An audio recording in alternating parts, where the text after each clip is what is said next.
ಶಿವಮೊಗ್ಗದ ತ್ಯಾವರೆಕೊಪ್ಪದಲ್ಲಿ ಪಶು ವೈದ್ಯೆ ಸಾವಿನ ಕೇಸ್ಗೆ ಸಂಬಂಧಪಟ್ಟಂತೆ ಡಾಕ್ಟರ್ ಸಮೀಕ್ಷಾ ರೆಡ್ಡಿ ಸಾವಿಗೆ ಕಾರಣವಾಗಿರುವಂತಹ ನೀರಾನೆಯ ದೃಶ್ಯ ಈಗ ನ್ಯೂಸ್ 18ಗೆ ಲಭ್ಯವಾಗಿದೆ. ನೀರಾನೆಯ ಎಕ್ಸ್ಕ್ಲೂಸಿವ್ ದೃಶ್ಯ ನ್ಯೂಸ್ 18ಗೆ ಲಭ್ಯವಾಗಿದೆ.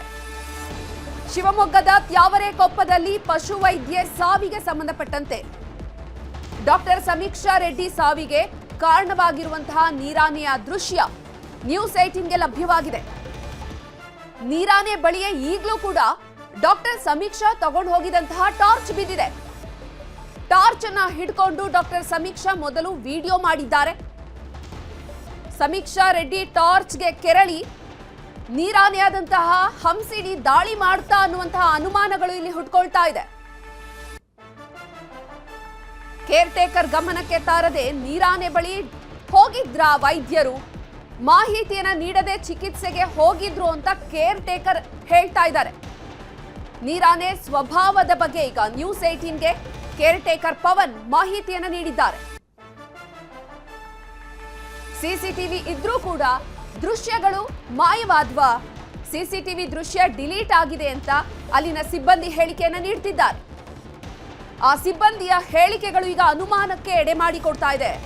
ಅಲ್ಲಿ ಅಧಿಕಾರಿಗಳ ನಡೆ ಏನಿದೆ, ಆ ಸಿಬ್ಬಂದಿಗಳ ಹೇಳಿಕೆ ಏನಿದೆ ಅಂದ್ರೆ ಅಲ್ಲಿ ಸಿಸಿಟಿವಿ ದೃಶ್ಯಗಳೆಲ್ಲವೂ ಕೂಡ ಇದ್ರೂ ಕೂಡ ಡಾಕ್ಟರ್ ನೀರಾನೆ ಬಳಿ ಹೋಗಿರುವಂತಹ ವಿಜುವಲ್ಸ್ಗಳು ಇಲ್ಲ, ಅದು ಡಿಲೀಟ್ ಆಗಿದೆ ಅಂತ ಹೇಳ್ತಾ ಇದ್ದಾರೆ. ಇದು ಸಾಕಷ್ಟು ಅನುಮಾನಗಳಿಗೆ ಎಡೆ ಮಾಡಿಕೊಡ್ತಾ ಇದೆ. ಶಿವಮೊಗ್ಗದ ತ್ಯಾವರೆಕೊಪ್ಪದಲ್ಲಿ ಪಶು ವೈದ್ಯೆ ಸಾವಿನ ಕೇಸ್ಗೆ ಸಂಬಂಧಪಟ್ಟಂತೆ ನೋಡಿ, ವಿಜುವಲ್ಸ್ ಅಲ್ಲಿ ಗಮನಿಸ್ತಾ ಇದ್ದೀವಿ ನಾವು. ಅಲ್ಲೇ ಇದೆ ಟಾರ್ಚ್. ನ್ಯೂಸ್ 18ಗೆ ಲಭ್ಯವಾಗಿರುವಂತಹ ಎಕ್ಸ್ಕ್ಲೂಸಿವ್ ದೃಶ್ಯ ಇದು. ಡಾಕ್ಟರ್ ಟಾರ್ಚ್ ಅನ್ನ ಇಟ್ಕೊಂಡು ಪರೀಕ್ಷೆಯನ್ನ ನಡೆಸಲಿಕ್ಕೆ ಹೋದಂತಹ ಸಂದರ್ಭದಲ್ಲಿ ಅವರು ಸಾವಿಗೀಡಾಗಿದ್ದಾರೆ ಅನ್ನುವಂತಹ ಒಂದು ಸುದ್ದಿಗೆ ಸಂಬಂಧಪಟ್ಟಂತೆ ಎಕ್ಸ್ಕ್ಲೂಸಿವ್ ವಿಜುವಲ್ ಸಿಕ್ಕಿರುವಂತದ್ದು. ಈ ಫೋಟೋದಲ್ಲಿ ನಾವು ಗಮನಿಸ್ತಿದೀವಿ, ಟಾರ್ಚ್ ಕೂಡ ಅಲ್ಲೇ ಬಿದ್ದಿದೆ. ನೀರಾನೆ ಹಂಸಿನಿ ಏನಿದೆ ಅದು ಕೂಡ ಅಲ್ಲೇ ಇದೆ.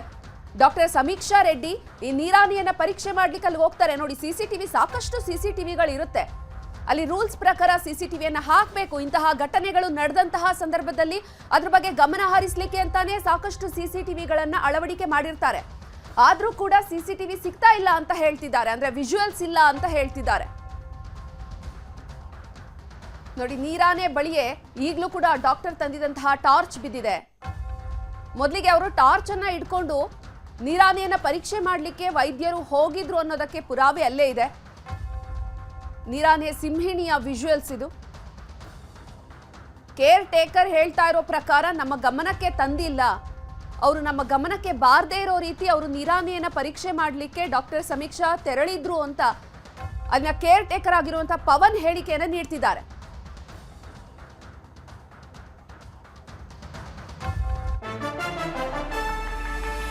ಶಿವಮೊಗ್ಗದ ಸಿಂಹಧಾಮದಲ್ಲಿ ಡಾಕ್ಟರ್ ಸಮೀಕ್ಷಾ ಸಾವಿನ ಪ್ರಕರಣಕ್ಕೆ ಸಂಬಂಧಪಟ್ಟಂತೆ ಯುವ ವೈದ್ಯೆ ಡಾಕ್ಟರ್ ಸಮೀಕ್ಷಾ ರೆಡ್ಡಿ ಸಾವಿಗೆ ಈಗ ಹೊಣೆ ಯಾರು? ಅರಣ್ಯ ಅಧಿಕಾರಿಗಳ ನಿರ್ಲಕ್ಷ್ಯವನ್ನ ಮುಚ್ಚುವಂತಹ ಪ್ರಯತ್ನ ನಡೀತಿದ್ಯಾ? ಇಲ್ಲಿ ನೀರಾನೆ ಕೇಸ್ಗೆ ಹೋಗೋದಕ್ಕೆ ಆ ಕೇಜ್ ಇದೆಯಲ್ಲ, ನೀರಾನೆ ಇರುವಂತಹ ಕೇಜ್ಗೆ ಹೋಗೋದಕ್ಕೆ ನಿಯಮಗಳಿರುತ್ತೆ. ಅದಕ್ಕೆ ಆದಂತಹ ನಿಯಮಗಳನ್ನ ಮೀರಿ ಅಲ್ಲಿ ಇರುವಂತಹ ಸಿಬ್ಬಂದಿಗೂ ಕೂಡ ಮಾಹಿತಿಯನ್ನ ಕೇರ್ ಟೇಕರ್ಗೂ ನೀಡದೆ ಆಗಿದ್ರೆ ಡಾಕ್ಟರ್ ಒಳಗಡೆ ಕೇಜ್ ಒಳಗಡೆ ಹೋದ್ರ ಒಬ್ಬ RFO ಮೇಲ್ಪಟ್ಟಂತಹ ಅಧಿಕಾರಿ ಜೊತೆಗೆ ಇರಬೇಕು ಅಂತ ರೂಲ್ಸ್ ಇದೆ. ಕೇಜ್ ಒಳಗಡೆ ಹೋಗೋ ಮುನ್ನ ವಾಟರ್ ಗನ್ ಕೂಡ ಇರಬೇಕು ಜೊತೆಗೆ. 4 ಜನ ಕೆಲಸ ಮಾಡುವಂತಹ ಸಿಬ್ಬಂದಿ ಜೊತೆಯಲ್ಲಿ ಇರಬೇಕು. ಈ ಪಟಾಕಿಗಳು ಮತ್ತೆ ಈ ಡಾಟ್ ಗನ್ ಇರುತ್ತಲ್ಲ, ಇಂತಹ ಸಂದರ್ಭದಲ್ಲಿ ಪ್ರಾಣಿಗಳ ಒಂದು ಸ್ವಭಾವ ನಡವಳಿಕೆಯಲ್ಲಿ ವ್ಯತ್ಯಾಸ ಕಂಡು ಬಂದಂತಹ ಸಂದರ್ಭದಲ್ಲಿ ರಕ್ಷಣೆಯನ್ನ ಪಡೆಯೋದಕ್ಕೆ ಅಂತ ಈ ಡಾಟ್ ಗನ್ ಅನ್ನ ಕೂಡ ಜೊತೆಗೆ ತಗೊಂಡು ಹೋಗ್ತಾರೆ, ಪಟಾಕಿಗಳನ್ನ ತಗೊಂಡು ಹೋಗ್ತಾರೆ. ಇದೆಲ್ಲ ರೂಲ್ಸ್ ಇದ್ರೂ ಕೂಡ ಏಕಾಂಗಿಯಾಗಿ ಡಾಕ್ಟರ್ ಕೇಜ್ ಒಳಗಡೆ ಹೋಗಿದ್ ಹೇಗೆ? ಪ್ರಾಣಿ ಪಾಲಕರು ಕೂಡ ಜೊತೆಗಿರ್ಬೇಕು ಅನ್ನುವಂಥದ್ದು ಕಡ್ಡಾಯ. ಪ್ರಾಣಿ ಪಾಲಕರನ್ನೇ ಬಿಟ್ಟು ವೈದ್ಯರು ಏಕಾಂಗಿಯಾಗಿ ನೀರಾನೆಯನ್ನ ಪರೀಕ್ಷೆ ಮಾಡ್ಲಿಕ್ಕೆ ಒಳಗಡೆ ಹೋದ್ರಾಗಿದ್ರೆ ಇಷ್ಟೆಲ್ಲ ನಿಯಮಗಳಿದ್ರೂ ಕೂಡ ಡಾಕ್ಟರ್ ಸಮೀಕ್ಷಾ ರೆಡ್ಡಿ ಹೋಗಿದ್ ಹೇಗೆ? ನಿಯಮಗಳನ್ನ ಮೀರಿ ಕೇಜ್ ಒಳಗೆ ಯಾರು ಕಳಿಸಿದ್ದು ಡಾಕ್ಟರ್ ಸಮೀಕ್ಷಾ ರೆಡ್ಡಿ ಅವರನ್ನ? ಈಗ ಅವರ ಸಾವಿಗೆ ಕಾರಣ ಯಾರು, ಹೊಣೆ ಯಾರು ಆಗಿದ್ರೆ? ನೀರಾನೆ ಡೇಂಜರ್ ಆಗಿರುತ್ತೆ ಅನ್ನೋದು ವೈದ್ಯರಿಗೆ ಗೊತ್ತಿರ್ಲಿಲ್ವಾ ಆಗಿದ್ರೆ? ಇದು ನಿಜವಾಗ್ಲೂ ನೀರಾನೆಯಿಂದ ನಡೆದಿರುವಂತಹ ಕೃತ್ಯವ ಅಥವಾ ಬೇರೆ ರೀತಿ ಯಾವುದಾದ್ರೂ ಕಾರಣ ಇರಬಹುದಾ ಡಾಕ್ಟರ್ ಸಾವಿಗೆ ಅನ್ನುವಂತಹ ಅನುಮಾನ ಇಲ್ಲಿ ಕಾಡ್ತಾ ಇದೆ. ಬೇರೆ ಏನಾದ್ರೂ ಕಾರಣ ಇದ್ದು ಅದನ್ನ ನೀರಾನೇ ಹೆಸರಿಗೆ ಕಟ್ತಿದ್ದಾರೆ ಏನಾದ್ರೂ ಈ ಡಾಕ್ಟರ್ ಸಾವಿನ ಕಥೆಯನ್ನ? ಸಿಸಿಟಿವಿ ದೃಶ್ಯ ಕೂಡ ಇಲ್ಲ, ಎಲ್ಲ ಡಿಲೀಟ್ ಆಗಿದೆ ಅಂತ ಹೇಳ್ತಿದ್ದಾರೆ. ಇದು ಸಾಕಷ್ಟು ಅನುಮಾನಕ್ಕೆ ಎಡೆ ಮಾಡಿ ಕೊಡ್ತಾ ಇದೆ. ಅರಣ್ಯಾಧಿಕಾರಿಗಳ ನಿರ್ಲಕ್ಷ್ಯ ಇಲ್ಲಿ ಎದ್ದು ಕಾಣ್ತಾ ಇದೆ. ಪ್ರಾಣಿಗಳ ಇರುವಂತಹ ಒಂದು ಕೇಜ್ ಒಳಗಡೆ ಏಕಾಂಗಿಯಾಗಿ ಡಾಕ್ಟರ್ ಸಮೀಕ್ಷಾ ಹೋಗ್ಲಿಕ್ಕೆ ಅವಕಾಶ ಮಾಡಿಕೊಟ್ಟಿದ್ಯಾರು? ಶಿವಮೊಗ್ಗದ ಸಿಂಹಧಾಮದಲ್ಲಿ ನಡೆದಿರುವಂತಹ ಈ ಘಟನೆಗೆ ಯಾರು ಹೊಣೆ? ಈಗ ಡಾಕ್ಟರ್ ಸಮೀಕ್ಷಾ ಸಾವಿಗೆ ಯಾರು ಕಾರಣ? ಇಲ್ಲಿ ಅಧಿಕಾರಿಗಳ ನಿರ್ಲಕ್ಷ್ಯ, ಸಿಬ್ಬಂದಿಗಳ ನಿರ್ಲಕ್ಷ್ಯ ಎಲ್ಲವೂ ಕೂಡ ಎದ್ದು ಕಾಣ್ತಾ ಇದೆ. ಒಬ್ಬ ಯುವ ವೈದ್ಯೆಯನ್ನ ಕಳ್ಕೊಂಡಿದ್ದೀವಿ.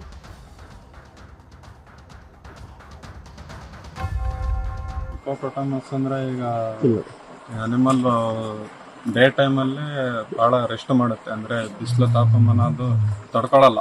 ಹಾಗಾಗಿ ಇದು ನೈಟ್ ಅಲ್ಲಿ ಸ್ವಲ್ಪ ಆಕ್ಟಿವ್ ಆಗಿ ಓಡಾಡುತ್ತೆ. ನೈಟ್ ಅಲ್ಲೇ ಮೂವ್ಮೆಂಟ್ಸ್ ಜಾಸ್ತಿ ಇದ್ರದ್ದು. ಅಂದ್ರೆ ಫೀಡ್ ಗೀಡ್ ಎಲ್ಲ ಮಾಡಕ್ಕೆ ಬರೋದೆಲ್ಲ ಸಂಜೆ ಮೇಲ್ಗಡೆನೆ ಇದು ಮೇಲ್ ಬರೋದು ನೀರ್ ಬಿಟ್ಟು. ಡೇ ಅಲ್ಲೆಲ್ಲ ನೀರಲ್ಲೇ ರೆಸ್ಟ್ ಮಾಡುತ್ತೆ ಇದು. ಎಷ್ಟೊತ್ತು ನೀರೊಳಗೆ ನೀರಲ್ಲೇ ಅಂದ್ರೆ ಡೇ ಪೂರ್ತಿ ನೀರಲ್ಲೇ ಇರೋದು ಇದು. ಸಂಜೆ ಈವ್ನಿಂಗ್ ಅಂದ್ರೆ ಒಂದು 7 o'clock ಮೇಲ್ಗಡೆ ಆಚೆ ಬರುತ್ತೆ ಫೀಡಿಂಗ್. ಅದಕ್ಕೆಲ್ಲ ನಮ್ ಝೂಗಳಲ್ಲೇ ಅಂದ್ರೆ ಫೀಡಿಂಗ್ ಟೈಮಿಂಗ್ಸ್ ಇದೆ. ಆ ಟೈಮಲ್ಲಿ ಫೀಡ್ ಮಾಡ್ತೀವಿ. ಏನೇನು ಕೊಡ್ತೀವಿ ಅದಕ್ಕೆ? ಫ್ರೂಟ್ಸು, ವೆಜಿಟೇಬಲ್ಸು, ಮತ್ತೆ ಡ್ರೈ ಫೀಡು ತರ ಫೀಡ್ ಕೊಡ್ತೀವಿ. ಆರೋಗ್ಯ ಅದ್ರ ಬಗ್ಗೆ ಎಲ್ಲ ಹೇಗೆ? ಆರೋಗ್ಯ ಅಂದ್ರೆ ಸರ್ ಅನಿಮಲ್ಸ್ ಅಲ್ಲಿ ಹೆಂಗ್ ಗೊತ್ತಾಗುತ್ತೆ ಅಂದ್ರೆ ಅದು ಫೀಡ್ ಮಾಡಲ್ಲ. ಒಂದೇ ಕಡೆ ಕೂರೋದಾಗಿರ್ಲಿ, ಒಂದೇ ಕಡೆ ಮಲಗೋದು ಜಾಸ್ತಿ, ಆತರ ಎಲ್ಲ ಮೂವ್ಮೆಂಟ್ಸ್ ಎಲ್ಲ ಮಾಡುತ್ತೆ ಅದು. ಅದರಿಂದ ನಾವು ಡಾಕ್ಟ್ರಿಗೆ ಇನ್ಫಾರ್ಮೇಶನ್ ಮಾಡ್ತೀವಿ, ಸರ್ ಈ ತರ ಮಾಡ್ತಾ ಇದ್ದೆ. ಟೈಮಲ್ಲಿ ಬಂದು ಅವರು ನೋಡಿ ಅದು ಇದಕ್ಕೇನು ಪ್ರೊಸೀಜರ್, ಇದು ಮೆಡಿಸಿನ್ಸ್ ಎಲ್ಲ ಬೇಕು, ಅದು ಸಪ್ಲಿಮೆಂಟ್ಸ್ ನಮಗೆ ಕೊಡ್ತಾರೆ. ಅಂದ್ರೆ ಡಾಕ್ಟರ್ ಬರೋಕ್ಕಿಂತ ಮುಂಚೆ ನಿಮ್ಗೆ ಇನ್ಫಾರ್ಮ್ ಮಾಡಿ ಪ್ರತಿಯೊಂದು ಬಂದು ಒಳಗೆ ನಾವು ಇನ್ಫಾರ್ಮೇಶನ್ ಮಾಡಿರ್ತೀವಿ ಅವ್ರಿಗೆ. ನೀವು ಮಾಡ್ತೀರಾ? ಅವರು ನಾವು ಅಬ್ಸರ್ವ್ ಮಾಡಿ ಅವ್ರಿಗೆ ಇನ್ಫಾರ್ಮ್ ಮಾಡೋದು, ಸರ್ ಈ ತರ ಬಿಹೇವಿಯರ್ ತೋರಿಸ್ತಾ ಇದೆ ನಿಮ್ಮದು, ಅದಕ್ಕೆ ಬಂದು ಒಂದ್ಸರಿ ಅಬ್ಸರ್ವ್ ಮಾಡಿ ನೋಡ್ಕೊಂಡು ಹೋಗಿ ಸರ್ ಅಂತ ಹೇಳ್ತಾರೆ. ಟೈಮಲ್ಲಿ ಬಂದು ಅದಕ್ಕೆ ಏನು ಸಪ್ಲಿಮೆಂಟ್ಸ್ ಮೆಡಿಸಿನ್ಸ್ ಬೇಕು ಅವರು ನಮಗೆ ಕೊಡ್ತಾರೆ. ಅಂದ್ರೆ ನಿಮ್ಗೆ ಬರಕ್ಕೆ ಅವ್ರು ಬರೋಕ್ಕಿಂತ ಮುಂಚೆ ಅಲ್ಲಿಗೆ ಇನ್ಫಾರ್ಮ್ ಮಾಡೇ ಬರ್ತಾರೆ ಸರ್, ಅಲ್ಲಿ ಇನ್ಫಾರ್ಮ್ ಮಾಡೇ ಬರೋದಿಲ್ಲ. ಈಗ ಅದ್ರ ಫುಡ್ ಅಂತ ಹೇಳಿದ್ರಲ್ಲ, ಅದ್ರಲ್ಲಿ ಯಾವ್ಯಾವ ತರ ಅದು ಇದು ಮಾಡ್ಕೊಳುತ್ತೆ? ಅಂದ್ರೆ ಈಗ ಅದ್ರದ್ದು ಈ ಪ್ರೆಗ್ನೆಂಟ್ ಇದ್ದಾಗ ಯಾವ ತರ ಫುಡ್ ಕೊಡ್ತೀರಾ? ಫುಡ್ ಅಂದ್ರೆ ಅದಕ್ಕೆ ಪ್ರೆಗ್ನೆನ್ಸಿ ಟೈಮ್ ನಾರ್ಮಲ್ ಫೀಡ್ ಕೊಡೋದು ಸರ್. ಅಂದ್ರೆ ಫ್ರೂಟ್ಸ್ ಅಲ್ಲಿ ಚೇಂಜಸ್ ಮಾಡ್ತೀವಿ ಅಷ್ಟೇ. ಫ್ರೂಟ್ಸ್ ಅಲ್ಲಿ ಡೈಲಿ ಕೂಡ ಫ್ರೂಟ್ಸ್ ಕೊಡಲ್ಲ, ಅದರಲ್ಲಿ ಚೇಂಜಸ್, ಈ ಆಪಲ್ ಆ ತರ ಚೇಂಜಸ್ ಹಿಂಗೆ ಮಾಡ್ಕೊಡ್ತೀವಿ. ಅದು ಆಕ್ಚುಲಿ ಅದು ವೆಜಿಟೇಬಲ್ ಅಂದ್ರೆ ವೆಜಿಟೇರಿಯನ್ ತರ. ಆದ್ರೆ ಅದು ಅಗ್ರೆಸಿವ್ ಆಗೋದು ಯಾವಾಗ? ಅಗ್ರೆಸಿವ್ ಅಂದ್ರೆ ಸರ್ ಅದಕ್ಕೆ ತೊಂದರೆ ಆಗ್ತಾ ಇದೆ ಅಂದ್ರೆ ತುಂಬಾ ಅಗ್ರೆಸಿವ್ ಆಗಿ ಬಿಹೇವಿಯರ್ ತೋರಿಸಬಹುದು. ನನಗೇನೋ ಮಾಡಕ್ ಬಂದ್ರು ಆ ತರ ಫೀಲ್ ಇದ್ದಾಗ ಅದು ತುಂಬಾ ಅಗ್ರೆಸಿವ್ ಆಗಿ ಅಟ್ಯಾಕ್ ಮಾಡೋ ಚಾನ್ಸಸ್ ಜಾಸ್ತಿ. ಅಟ್ಯಾಕ್ ಅಂದ್ರೆ ಯಾವ ತರ ಎಲ್ಲ ಮಾಡುತ್ತೆ? ಅಟ್ಯಾಕ್ ಅಂದ್ರೆ ಪೂರ ಬಂದು ನಮಗೆ ಕಚ್ಚಿ ಇತ್ಲ ಬಿಸಾಕೋದು ಆ ತರ ಎಲ್ಲ ಮಾಡುತ್ತೆ. ಬಟ್ ತಿನ್ನಲ್ಲ ಅದು, ಕಚ್ಚಿ ನಮಗೆ ಇಂಜುರೀಸ್ ಮಾಡುತ್ತೆ. ನಿಮ್ಗೆ ಇನ್ಫಾರ್ಮ್ ಮಾಡ್ತಾರೆ ಯಾರಾದ್ರೂ ಏನಾದ್ರು? ಸರ್ ಏನೇ ಈಗ ಒಂದು ಎನ್ಕ್ಲೋಸರ್ ಹತ್ರ ಯಾರೇ ಅಧಿಕಾರಿಗಳು ಬರಲ್ಬೇಕು ಅಂತಾರೆ ನಮ್ಮ ಹತ್ರ, ಒಂದ್ಸರಿ ಇನ್ಫಾರ್ಮ್ ಮಾಡ್ತಾರೆ. ಈಗ ಅನಿಮಲ್ ಹೆಲ್ತ್ ಇಶ್ಯೂ ಇರುತ್ತೆ ಅಂತ ಟೈಮಲ್ಲೆಲ್ಲ ಬಂದು ನಮ್ಗೆ ಇನ್ಫಾರ್ಮ್ ಇಲ್ದಕ್ಕೆ ಅವ್ರೇನು ಅಲ್ಲಿ ಬಂದು ಇದು ಮಾಡಲ್ಲ. ಅನಿಮಲ್ಸ್ ಇನ್ಫಾರ್ಮ್ ಇದ್ದೇ ಇರುತ್ತೆ ನಮ್ಗೆ. ಮೊನ್ನೆ ಏನು ಮಾಡಿದ್ರ? ಇಲ್ಲ ಸರ್, ಇನ್ಫಾರ್ಮ್ ಏನು ಮಾಡಿಲ್ಲ ನಮ್ಗೆ. ನಿಮ್ದು 6 ಗಂಟೆಗೆ ಡ್ಯೂಟಿ ಮುಗಿತು? 6 ಗಂಟೆ ಡ್ಯೂಟಿ ಮುಗಿತ್ತು. ಎಮರ್ಜೆನ್ಸಿ ಸಿಚುವೇಶನ್ ಅನಿಮಲ್ಸಿಗೆ ನೈಟಲ್ಲಿ ಟ್ರೀಟ್ಮೆಂಟ್ ಬೇಕೇ ಬೇಕು ಅಂದ್ರೆ ಅದು ನಮಗೆ ಇನ್ಫಾರ್ಮೇಶನ್ ಇರುತ್ತೆ. ಆ ಟೈಮಲ್ಲಿ ನಾವು ಡಾಕ್ಟರ್ ಬರೋ ಟೈಮಿಗೆ ನಾವು ಬಂದಿರ್ತೀವಿ, ಬಂದು ನಾವು ಟ್ರೀಟ್ಮೆಂಟ್ ಮುಗಿಸ್ಕೊಂಡು ಹೋಗ್ತೀವಿ. 23 days, just 1 month. They had gone for they had gone for 45 days or something. It was just for apprenticeship, just on certificate goskara anta hogide. Certificate ತಗೊಂಡು ಬಂದು actually she is A trainee madam. ಈಗ so ಅವರು ಎಲ್ಲೋ ಒಂದು ಕಡೆ ಸಮೀಕ್ಷೆ ಅವ್ರನ್ನೇ blame ಮಾಡೋ ರೀತಿಯಲ್ಲಿ ಮಾತಾಡ್ತಿದ್ದಾರೆ. ಅವ್ರು ಮಾಡ್ತಾರೆ ಸರ್. ಇವಾಗ ಅವ್ರದ್ದು ಏನಿದೆ ಇವಾಗ ಅವ್ರ job, they should protect them self. ಇವಾಗ ಇವಳು ಇಲ್ಲ, so they can say anything, ಏನಾದರೂ ಹೇಳ್ಬೋದು, ಬಿಕಾಸ್ ಇವಳು ಇಲ್ವಲ್ಲ ಈಗ. ಸೊ ಏನು ಹೇಳಿದ್ರು ಅದೇ ರೈಟ್ ಅಂತ. ಇನ್ಫ್ಯಾಕ್ಟ್ ಮೀಡಿಯಾದವರು ಅಷ್ಟೇ, ಏನೇನೋ ಫೋಟೋ ತೊಗೊಳಕ್ಕೆ ಹೋಗಿ ಶಿಫೆಲ್ ಅಂದರೆ she is a veterinary doctor sir, ದಿನಾಗ್ಲೂ ಇರ್ತಾರೆ. ಫೋಟೋ ತಗೊಳ್ಳೋದಕ್ಕೆ ಏನಕ್ಕೆ ಹೋಗಿ? Sir very simple. ಓಕೆ, ಇದು ರಾತ್ರಿ ಹೋಗಿದ್ದು ಅಂತಲ್ಲ, ಇವಾಗ ಬೆಳಗ್ಗೆ ಆದ್ರೂ she would have done the same duty ಅಲ್ಲ. So when you are going and treating a hippopotamus, what precautionary measures have you people taken in a zoo? Sir ತೋಟದಲ್ಲಿ injection ಕೊಡಬೇಕು ಫಾರ್ ಅ ಕೌ ಅಂದರೆ we have that thing and injection ಕೊಡ್ತಾರೆ. Okay, hippopotamus ನೀವು just like that you will ಅವರು ಅವ್ರ ಜಾಬ್ನ safe ಮಾಡ್ಕೊಳ್ಳೋದಕ್ಕೋ ಇಲ್ಲ ಅವ್ರು safe ಆಗಿರೋದಕ್ಕೆ ಅದು ಹೇಳ್ತಿದ್ದಾರೆ ಅಷ್ಟೇ.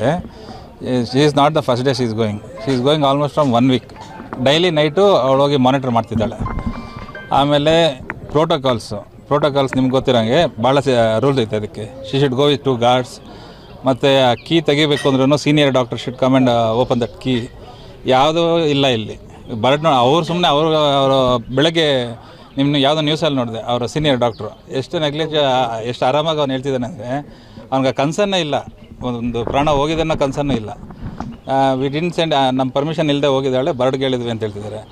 ಆ್ಯಕ್ಚುಲಿ ಒಂದು ಹಿಪ್ಪೋಪೊಟಮಸ್ ಹತ್ರ ಹೋಗ್ಬೇಕಂದ್ರೆ ಭಾಳ ಪ್ರೊಸೀಜರ್ ಇದೆ. ಆ ಪ್ರೊಸೀಜರ್ಸ್ ಎಲ್ಲ ಬ್ರೇಕ್ ಮಾಡಿ ಇವಾಗ ಕೀ ಹೆಂಗೆ ಕೊಟ್ಟರು ಹೋಗ್ಲಿ ಗೇಟ್ ಓಪನ್ ಮಾಡೋದಕ್ಕೆ ಅವಳಿಗೆ? She is A trainee. Key ಹೆಂಗೆ ಕೊಟ್ಟರು ಅವರು ಮೇನಾಗಿ ಅಲ್ಲಿ ಹೋಗೋದಕ್ಕೆ?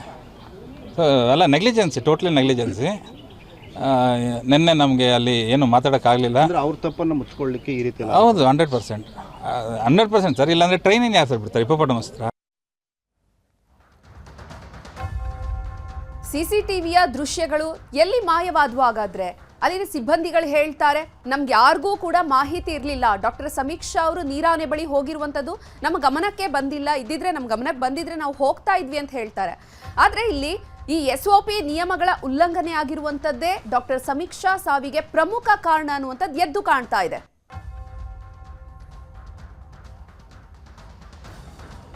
ಇನ್ನು ಈ ಬಗ್ಗೆ ಹೆಚ್ಚಿನ ಮಾಹಿತಿಯನ್ನು ನೀಡೋದಕ್ಕೆ ನಮ್ಮ ಪ್ರತಿನಿಧಿ ವಿನಯ್ ದೂರವಾಣಿ ಸಂಪರ್ಕದಲ್ಲಿದ್ದಾರೆ. ವಿನಯ್, ಶಿವಮೊಗ್ಗ ಸಿಂಹದಾನದಲ್ಲಿ ಯುವ ವೈದ್ಯೆ ಡಾಕ್ಟರ್ ಸಮೀಕ್ಷಾ ಸಾವಿಗೆ ಪ್ರಮುಖ ಕಾರಣ ಅಂದ್ರೆ ಪ್ರಮುಖವಾಗಿ ಅಲ್ಲಿ SOP ನಿಯಮಗಳು ಉಲ್ಲಂಘನೆ ಆಗಿರುವಂತದ್ದೇ ಪ್ರಮುಖ ಕಾರಣ ಅನ್ನುವಂಥದ್ದು ಮೇಲ್ನೋಟಕ್ಕೆ ಗೊತ್ತಾಗ್ತಾ ಇದೆ. ಆದ್ರೆ ಅಲ್ಲಿ ಅಧಿಕಾರಿಗಳು ಏನು ಹೇಳ್ತಿದ್ದಾರೆ ಈ ಸಾವಿನ ಬಗ್ಗೆ? ಚೈತ್ರ, ಏನು ಶಿವಮೊಗ್ಗದಲ್ಲಿ ನಡೆದಂತಹ ಮೊನ್ನೆ ಏನು ಅಟ್ಯಾಕ್ ಇದೆ, ಪ್ರಾಣಿ ಅಟ್ಯಾಕ್ ಇಂದಾಗಿ ಡಾಕ್ಟರ್ ಸಮೀಕ್ಷಾ ರೆಡ್ಡಿ ಅವರ ಸಾವಿನ ಪ್ರಕರಣ ಈಗ ಒಂದರದೊಂದು ಮಜಲುಗಳನ್ನ ತೆರೆದುಕೊಳ್ತಾ ಇದೆ ಅಂತ ಹೇಳಿದ್ರು. ಅದರಲ್ಲೂ ಕೂಡ ಅನುಮಾನಗಳು ಕಾಡ್ತಾ ಇದೆ. ಒಂದು ಕಡೆ CCTV ಫುಟೇಜ್ಗಳು ಮಾಯವಾಗುತ್ತೆ, ಇನ್ನೊಂದು ಕಡೆ ಆಕೆ ಅಲ್ಲಿ ರಾತ್ರಿ 11:30 ಯಾಕೆ ಹೋಗಿದ್ರು ಅನ್ನೋ ಒಂದು ಮಾತುಗಳು ಕೇಳ ಬರ್ತಾ ಇದೆ. ಅದ್ರ ಜೊತೆಗೆ ಏನು SOP ನಿಯಮಗಳೇನಿದೆ ಅಂದ್ರೆ ಒಂದು ಪ್ರಾಣಿಯನ್ನ ಚಿಕಿತ್ಸೆ ನೀಡೋದಕ್ಕೆ ಯಾವ ರೀತಿ ನಿಯಮಗಳನ್ನ ಪ್ರೋಟೋಕಾಲ್ ಅನ್ನ ಮಾಡ್ಕೊಂಡಿದ್ರೆ ಆ ಪ್ರೋಟೋಕಾಲ್ಗಳು ಉಲ್ಲಂಘನೆ ಸ್ಪಷ್ಟವಾಗಿ ಕಾಣ್ತಾ ಇದೆ. ಅದರಲ್ಲೂ ಕೂಡ ಈ ಸಿಂಹಧಾಮದ ಆಗಿರ್ಬೋದು, ಹಾಗೆ ಅರಣ್ಯ ಇಲಾಖೆ ಸಂಬಂಧಪಟ್ಟಂತಹ ವೈದ್ಯಾಧಿಕಾರಿಗಳು ಹೋಗುವ ವೇಳೆ ನಡೆಸಬೇಕಾದಂತಹ ಕಾರ್ಯಗಳು ಒಂದು ಕೂಡ ಸರಿಯಾಗಿ ನಡೀತಾ ಇಲ್ಲ. ಅದರಲ್ಲೂ ಕೂಡ ಏನು ಅರಣ್ಯ ಇಲಾಖೆಯ ನಿರ್ಲಕ್ಷ್ಯ ಇದರಲ್ಲಿ ಎದ್ದು ಕಾಣ್ತಾ ಇದೆ ಅಂತ ಹೇಳ್ಬೋದು. ಯಾಕಂದ್ರೆ ಒಂದು SOP ಹೇಳೋ ಪ್ರಕಾರ ಅಲ್ಲಿಗೆ ಹೋಗೋ ಮೊದಲು ಒಂದು DYS ಅಂದ್ರೆ ಏನು RFO ಆಗಿರ್ಬೋದು, DOFO ಆಗಿರ್ಬೋದು, ಇಬ್ಬರ ಮೇಲ್ದರ್ಜೆ ಇರುವಂತಹ ಒಬ್ಬ ವ್ಯಕ್ತಿ ಅಲ್ಲಿ ಇರಬೇಕು. ಅದ್ರ ಜೊತೆಗೆ ಒಂದು 4-5 ಜನ ಸಿಬ್ಬಂದಿಗಳು ಇರಬೇಕು. ಜೊತೆಗೆ ಅದು ಕೇರ್ ಟೇಕರ್ ಕಡ್ಡಾಯವಾಗಿ ಇರಲೇಬೇಕು. ಅದ್ರ ಜೊತೆಗೆ ಒಂದಿಷ್ಟು ಪಟಾಕಿಗಳನ್ನಾಗಿರ್ಬೋದು, ಹಾಗೆ ಏನು ವಾಟರ್ ಗನ್ ಆಗಿರ್ಬೋದು, ಅದ್ರ ಜೊತೆಗೆ ಡಾಗ್ ಗನ್ ಕೂಡ ಇರಬೇಕು ಅನ್ನೋದು ಏನು ನಿಯಮಗಳಿದೆ. ಅದನ್ನೆಲ್ಲನೂ ಕೂಡ ಗಾಳಿಗೆ ತೂರಿ ಇಲ್ಲಿ ಕೆಲಸಗಳನ್ನ ನಿರ್ವಹಿಸಿಕೊಳ್ಳಲಾಗ್ತಾ ಇದೆ. ಅದರಲ್ಲೂ ಕೂಡ ಒತ್ತಡ ಹೇರಲಾಗ್ತಾ ಇದೆ ಅಧಿಕಾರಿಗಳು ಅನ್ನೋ ಒಂದು ಮಾತುಗಳು ಕೇಳಿ ಬರ್ತಾ ಇದೆ. ಯಾಕಂದ್ರೆ ಏನು ಸಮೀಕ್ಷಾ ಅವರ ಸಾವಿನ ನಂತರ ಏನೋ ವೈದ್ಯಾಧಿಕಾರಿಗಳೇ ಹೇಳುವ ಪ್ರಕಾರ, ಅಂದ್ರೆ ಅದರಲ್ಲೂ ಕೂಡ ಅವರ ಸಂಘಟನೆಯವರು ಹೇಳುವ ಪ್ರಕಾರ ವೈದ್ಯರ ಮೇಲೆ ಈ ತರ ಒತ್ತಡಗಳು ಹೇರಿ ಅವ್ರ ಹತ್ರ ಕೆಲಸ ಮಾಡ್ಕೊಳ್ತಾ ಇದ್ದಾರೆ ಅನ್ನೋ ಒಂದು ಮಾತುಗಳು ಕೇಳಿ ಬರ್ತಾ ಇದೆ. ಜೊತೆಗೆ ನಿನ್ನೆ ನಡೆದಂತ ಏನು ಘಟನೆ ಇದೆ, ಆ ಘಟನೆಗೆ ಸಂಬಂಧಪಟ್ಟಂತೆ ಅಲ್ಲಿದ್ದ CC ಕ್ಯಾಮ್ರಾ ಇದ್ರೂ ಕೂಡ ಅದರ ಏನು ಫುಟೇಜ್ಗಳು ಈಗಾಗಲೇ ಕಣ್ಮರೆ ಆಗಿದೆ ಅನ್ನೋ ಒಂದು ಮಾತುಗಳು ಕೇಳಿ ಬರ್ತಾ ಇರೋದು. ಅದರಲ್ಲೂ ಕೂಡ ಆಕೆ ಏನು ಡಾಕ್ಟರ್ ಏನಿದ್ದಾರೆ ಆಕೆ ಅಲ್ಲಿಗೆ ಸ್ಪಾಟಿಗೆ ಹೋಗಿ ಕೇವಲ 10 ಅಡಿ ದೂರದಲ್ಲಿ ಒಬ್ಬರೇ ಹೋಗಿರೋದು ಕಂಡು ಬರ್ತಾ ಇದೆ. 10 ಅಡಿ ದೂರದಲ್ಲಿ ಅದರಲ್ಲೂ ಕೂಡ ಪ್ರೆಗ್ನೆಂಟ್ ಇರುವಂತಹ ಏನು ನೀರಾನೆ ಇರುತ್ತೆ, ಅದು ಅಗ್ರೆಸಿವ್ ಆಗಿರುತ್ತೆ. ಅದಕ್ಕೆ ಯಾಕೆ ಅಲ್ಲಿ ಹೋಗಿದ್ರು ಅನ್ನೋ ಒಂದು ಮಾತುಗಳು ಕೇಳಿ ಬರ್ತದೆ. ಜೊತೆಗೆ ಒಂದಿಷ್ಟು ಟಾರ್ಚ್ ಕೂಡ ಅಲ್ಲಿ ಸ್ಥಳದಲ್ಲಿ ಬಿದ್ದಿದ್ದು, ಅದನ್ನ ಬಿಟ್ಟು ವಿಡಿಯೋನ ಮಾಡ್ಕೊಳ್ಳೋದಕ್ಕೆ ಮುಂದಾಗಿದೆ. ಅದರಲ್ಲೂ ಕೂಡ ಥರ್ಮಲ್ ಇಮೇಜ್ ಅನ್ನ ತೆಗೆದುಕೊಳ್ಳೋ, ಅದು ಕೂಡ ನ್ಯೂಸ್ ಏಟಿಂಗ್ ಈಗ ಲಭ್ಯವಾಗಿರೋದು. ಆ ಇಮೇಜ್ ಅನ್ನ ಕೂಡ ತೆಗೆಯೋ ವೇಳೆ ಅಟ್ಯಾಕ್ ಅನ್ನ ತಕ್ಷಣ ಮಾಡಿದೆ. ತಕ್ಷಣ ಅಲ್ಲಿದ್ದ ಕಾರ್ ಡ್ರೈವರ್ ಹಾಗೆ ಇನ್ನೊಬ್ಬ ಸಿಬ್ಬಂದಿ ಆಕೆಯನ್ನ ರಕ್ಷಿಸಿದ್ದಾರೆ ಅನ್ನೋ ಒಂದು ಮಾತು ಕೇಳಿದ್ರು. ನಂತರ ಅದನ್ನ ಆಸ್ಪತ್ರೆಗೆ ಅವರನ್ನ ಕರೆಸ್ಕೊಂಡು ಬಂದಾಗ ಅವರು ಉಳಿದಿಲ್ಲ ಅನ್ನೋ ಮಾತನ್ನ ಡಾಕ್ಟರ್ಗಳು ಹೇಳಿರೋದು. ಸದ್ಯ ಈ ಪ್ರಕರಣ ಈಗ ಅಧಿಕಾರಿಗಳು ಹೇಳ್ತಾ ಇರೋದು ಒಂದು ರೀತಿಯಲ್ಲಾದ್ರೆ, ಇನ್ನೊಂದು ಕಡೆ ಅಲ್ಲಿ ದೃಶ್ಯ ತೆರೆದಿಡೋದೇ ಬೇರೆ ತರ ಇದೆ. ಅದನ್ನ ಸೂಕ್ತ ತನಿಖೆ ಆಗಿ ನಂತರ ಪ್ರಕರಣ ಬೆಳಕಿಗೆ ಹೊರಗೆ ಬರ್ಬೇಕಾಗಿದೆ. ಅದರಲ್ಲೂ ಕೂಡ ಸಾಮಾನ್ಯವಾಗಿ CCTVಯನ್ನ ಏನು ಕಳವಳಿಕೆ ಮಾಡ್ತಾರೆ, ಇಂತಹ ಘಟನೆಗಳು ನಡೆದಂತಹ ಸಂದರ್ಭದಲ್ಲಿ ಸ್ಪಷ್ಟ ಸಾಕ್ಷಿಯಾಗಿ ಇರ್ಲಿ, ಇಂತಹ ಘಟನೆಗಳು ನಡೀದೇ ಇರೋ ರೀತಿ ಮುನ್ನೆಚ್ಚರಿಕೆ ಕ್ರಮವಾಗಿ ಸಹಾಯ ಆಗ್ಲಿ ಅಂತ CCTV ಕ್ಯಾಮ್ರಾಗಳನ್ನ ಅಲ್ಲಿ ಅಳವಡಿಕೆ ಮಾಡಿರ್ತಾರೆ. ಆದ್ರೆ ಸಾಮಾನ್ಯವಾಗಿ CCTVಯಲ್ಲಿ ಅದ್ರದ್ದು ಸ್ಟೋರೇಜ್ ಏನಿರುತ್ತೆ ಒಂದು 15 ದಿನ ಅಥವಾ 1 ವಾರಕ್ಕೆ ಮೇಲ್ಪಟ್ಟಂತೆ ಇರುತ್ತೆ, ಅಂದ್ರೆ ಡಿಲೀಟ್ ಆಗುವಂಥದ್ದು. ಆದ್ರೆ ಮನೆಯಲ್ಲಿ ನಿನ್ನೆ ನಡೆದಿರುವಂತಹ ಘಟನೆ ಬಗ್ಗೆ ಇವತ್ತು ಸಿಸಿಟಿವಿ ದೃಶ್ಯಗಳನ್ನ ಕೇಳಿದ್ರೆ ಲಭ್ಯವಿಲ್ಲ, ಡಿಲೀಟ್ ಆಗ್ಬಿಟ್ಟಿದೆ ಅಂತ ಹೇಳ್ತಿದಾರಲ್ಲ, ಇಲ್ಲಿ ಅಧಿಕಾರಿಗಳು ನುಡ್ಸ್ಕೊಳ್ಳುವಂತಹ ಕೆಲಸ ಮಾಡ್ತಿದ್ದಾರೆ ಅನ್ನುವಂಥದ್ದು ಸ್ಪಷ್ಟವಾಗಿ ಕಾಣಿಸ್ತಿದೆ ಅಲ್ವಾ? ಹೌದು ಚೈತ್ರ, ಈ ಸಿಸಿಟಿವಿ ಹಾಕಿರೋದು ಎರಡು ಕಾರಣಕ್ಕೆ. ಒಂದು, ಈ ರೀತಿಯ ಘಟನೆಗಳಾದಾಗ ಒಂದು ಸಾಕ್ಷಿಯಾಗಿ ಇಟ್ಕೊಳೋದಕ್ಕೆ, ಇನ್ನೊಂದು ಆ ಪ್ರಾಣಿಯ ಚಲನವಲನಗಳನ್ನ ಪ್ರತಿದಿನ ವೀಕ್ಷಣೆ ಮಾಡೋದಕ್ಕೆ, ಯಾವ ರೀತಿ ಆ ಪ್ರಾಣಿ ವರ್ತನೆ ಮಾಡ್ತಾ ಇದೆ. ಅದರಲ್ಲೂ ಕೂಡ ಗರ್ಭಿಣಿಯಾದಂತಹ ಏನು ಹಂಸಿಣಿ ಇದೆ, ಆ ಹಂಸಿಣಿಯ ಚಲನವಲನಗಳನ್ನ ಏನು ಕೇರ್ ಟೇಕರ್ ಇದ್ರು ಕೂಡ ರಾತ್ರಿ ಹೊತ್ತು ಯಾವ ರೀತಿ ಇರುತ್ತೆ, ಬೆಳಿಗ್ಗೆ ಹೊತ್ತು ಯಾವ ರೀತಿ ಅದು ಯಾವ ರೀತಿ ರಿಯಾಕ್ಟ್ ಮಾಡ್ತಾ ಇದೆ ಅನ್ನೋದ್ರ ಬಗ್ಗೆ ತಿಳ್ಕೊಳೋದಕ್ಕೆ ಆ ಸಿಸಿಟಿವಿ ಅಳವಡಿಕೆ ಮಾಡುತ್ತೆ. ಆದ್ರೆ ಇಲ್ಲಿ ನೋಡೋದಾದ್ರೆ ಈ ಸಿಸಿಟಿವಿ ರನ್ನಿಂಗ್ ಅಲ್ಲಿ ಇಲ್ಲ ಅಥವಾ ಡಿಲೀಟ್ ಆಗಿದೆ ಅನ್ನೋ ಒಂದು ಸಬೂಬುಗಳನ್ನ ಈಗ ಕೊಡ್ತಾ ಇರೋದು. ಆದ್ರೆ ಇದೆಲ್ಲನೂ ಹೊರತುಪಡಿಸಿ ತನಿಖೆಯಲ್ಲಿ ಯಾವ ರೀತಿ ಈ ಪ್ರಕರಣ ಬೆಳಕಿಗೆ ಹೊರ ಬರುತ್ತೆ ಅನ್ನೋದನ್ನ ಕಾದ್ ನೋಡ್ಬೇಕಾಗಿದೆ ಚೈತ್ರ. ಇನ್ನು ಇಲ್ಲಿ ಈ ಒಂದು ಸಿಂಹಧಾಮದಲ್ಲಿ ಈಗ ಸಿಸಿಟಿವಿ ವರ್ಕ್ ಆಗ್ತಿಲ್ಲ ಅಂತ ಹೇಳ್ತಿದ್ದಾರೆ. ಒಂದು ಪ್ರಾಣಿ ಬಗ್ಗೆ ಗಮನ ಇಡಬೇಕಾಗಿರುವಂತದ್ದಂತಹ ಸಂದರ್ಭದಲ್ಲೇ ಸಿಸಿಟಿವಿ ಕ್ಯಾಮೆರಾ ವರ್ಕ್ ಆಗ್ತಿಲ್ಲ ಅನ್ನುವಂತಹ ಸಾಬು ಹೇಳ್ತಿದ್ದಾರೆ. ಒಬ್ಬ ವೈದ್ಯೆಯ ಸಾವಾಗಿದೆ, ಏನ್ ಕ್ರಮ ಆಗ್ತಿದೆ ಇವ್ರ ಮೇಲೆ, ಅಧಿಕಾರಿಗಳ ಮೇಲೆ? ಸದ್ಯ ಈಗ ಪೊಲೀಸ್ ತನಿಖೆ ಹಂತದಲ್ಲಿರೋದ್ರಿಂದ ಅಧಿಕಾರಿಗಳು ಕೂಡ ಯಾರು ಕೂಡ ಅದ್ರ ಬಗ್ಗೆ ಮಾತಾಡೋದಕ್ಕೆ ಮುಂದೆ ಬರ್ತಾ ಇಲ್ಲ. ಅದರಲ್ಲೂ ಕೂಡ ಈ ನ್ಯೂಸ್ 18 ಕನ್ನಡ ರಿಯಾಲಿಟಿ ಚೆಕ್ ಅನ್ನ ಮಾಡಿದ ನಂತರ ಈಗ ಅಧಿಕಾರಿಗಳು ಯಾರು ಕೂಡ ಈಗ ಸದ್ಯಕ್ಕೆ ಹೊರ ಬಂದು ಮಾತಾಡೋದು ಮಾತನ್ನು ಕೂಡ ಆಡ್ತಾ ಇಲ್ಲ. ಈಗ ಕೇಳಿದ್ರೆ ಸಬೂಬನ್ನ ಹೇಳ್ತಾರೆ, ನಾವು ಮೇಲಧಿಕಾರಿಗಳಿಗೆ ತಿಳಿಸ್ಬೇಕು, ಅವರಿಂದ ಮಾತನ್ನು ಕೇಳ್ಕೊಂಡ್ ಬರ್ಬೇಕು ಅನ್ನೋದು ಮಾತಾಡಿ ಸದ್ಯ ಎಲ್ಲಾ ರೀತಿಯ ತನಿಖೆಯನ್ನ ಪೊಲೀಸರು ಕೂಡ ಈಗ ಕೈಗೊಂಡಿದ್ದಾರೆ. ಯಾಕೆ ಆಕೆ ಹೋಗಿರೋದು ಅಲ್ಲಿಗೆ, ಯಾರ ಅನುಮತಿಯ ಮೇರೆಗೆ ಅಲ್ಲಿಗೆ ಹೋದ್ರು, ಅದರಲ್ಲೂ ಕೂಡ ಗರ್ಭಿಣಿಯಾದಂತಹ ಹಂಸಿಣಿ ನೀರಾನೆ ಏನಿದೆ ಅದಕ್ಕೆ ಹೋಗೋದಕ್ಕೆ ಯಾರು ಪರ್ಮಿಷನ್ ಕೊಟ್ಟು, ಅದರ ಯಾರ ಒತ್ತಡದ ಮೇಲೆ ಹೋದ್ರು ಅನ್ನೋದ್ರ ಬಗ್ಗೆ ಈಗ ತನಿಖೆ ಆರಂಭ ಆಗಿರೋದು. ಸದ್ಯ ಎಲ್ಲ ರೀತಿಯ ತನಿಖೆಯನ್ನ ಪೊಲೀಸ್ ಇಲಾಖೆ ಕೂಡ ಮಾಡ್ತಾ ಇದೆ. ಜೊತೆಗೆ ಅರಣ್ಯ ಇಲಾಖೆಯ ಸಂಬಂಧಪಟ್ಟ ಅಧಿಕಾರಿಗಳು ಕೂಡ ಒಂದು ತನಿಖೆಯನ್ನ ಮಾಡೋದಕ್ಕೆ ಈಗಾಗಲೇ ಅರಣ್ಯ ಸಚಿವರು ಹೇಳಿಕೆ ಕೊಟ್ಟಿರೋದ್ರಿಂದ ಈ ಕೇವಲ 6 ದಿನಗಳಲ್ಲಿ ಅದನ್ನ ರಿಪೋರ್ಟ್ ಅನ್ನ ನೀಡಬೇಕಾಗಿದೆ ಸದ್ಯ ಚೈತ್ರ. ಓಕೆ, ಧನ್ಯವಾದ ವಿನಯ್ ತಮ್ಮೆಲ್ಲ ಮಾಹಿತಿಗಾಗಿ.